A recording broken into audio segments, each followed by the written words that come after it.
5, 4, 3, 2, 1.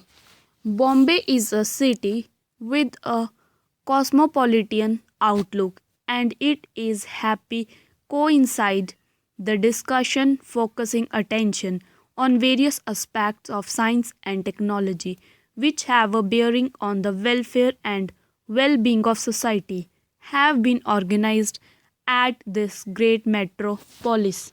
It is gratifying to see distinguished scientists from all over the world gathered together on the eve of the 19th birth anniversary of Pandit Jawaharlal Nehru.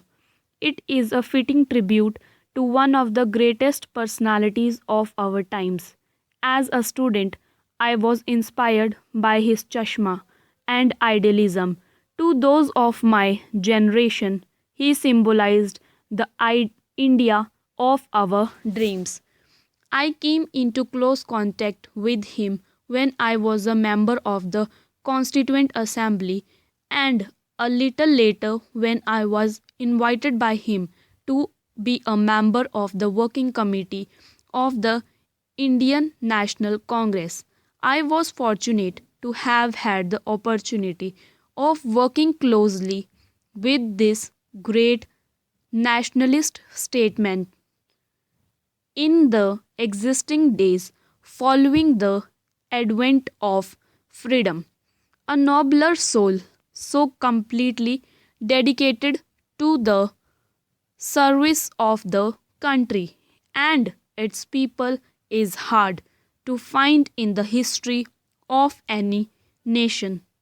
That we had this great man to inspire us during the struggle for freedom and guide our destiny during the crucial post independence era is indeed a stroke of good fortune.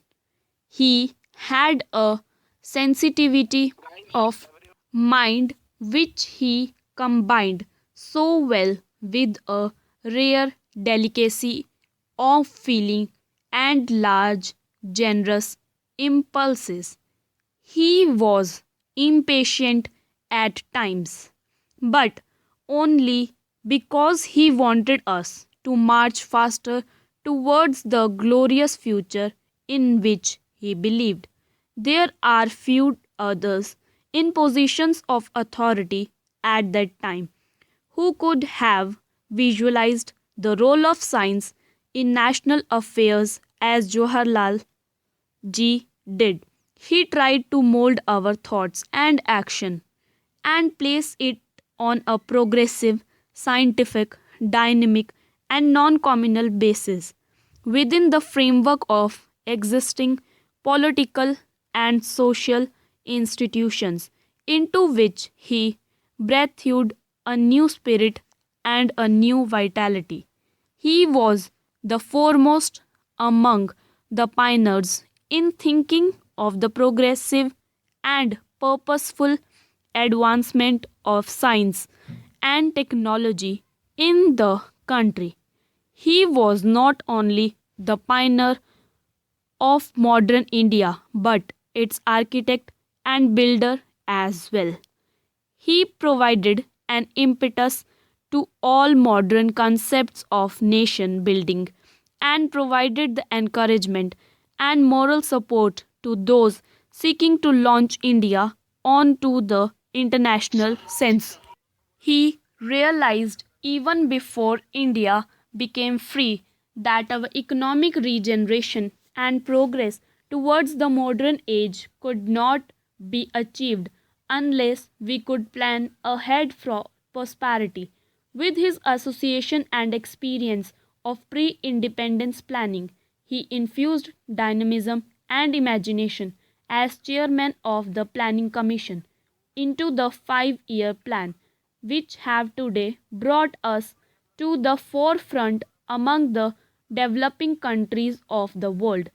His immediate optimism overcame the tremendous challenges and problems which beset India in the early years of our freedom. To him, planning was science in action. in order to ensure that the benefits of planning would be spread far and wide over the Indian countryside.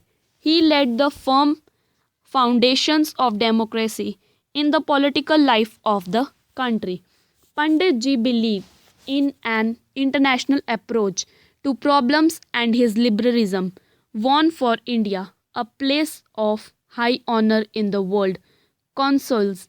He believed that it was only through the transfer of science and technology on a mass scale into every aspect of life that we would be able to achieve the goals which we had set for ourselves. While appreciating the value and importance of nuclear energy, also realized that a thermonuclear war could easily destroy mankind and all moral values so dear to human hearts.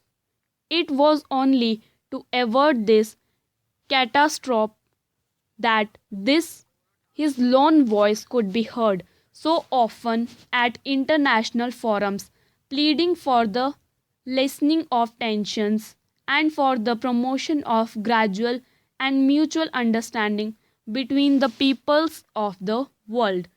He launched India into the modern age of advanced technology with an emphasis on basic heavy industries, including the heavy engineering and machine building industries, institutions for scientific research, and the development of energy resources. Having laid these foundations for prosperity, he sought to reach the accruing benefits to the people at large. He believed in the decentralization of industries.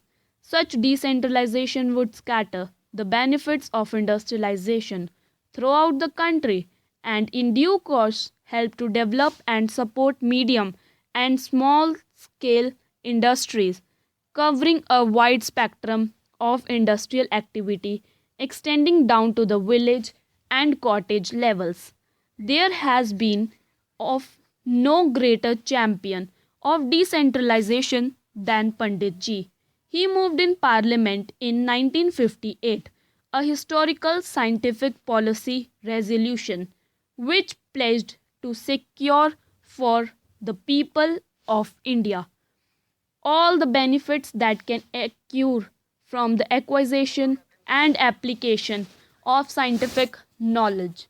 He patronized aspects of science and technology which go under the umbrella of scientific knowledge, from nuclear science to agriculture science. You have handsomely paid tribute to this great scientist statesman on the eve of his 90th birth anniversary.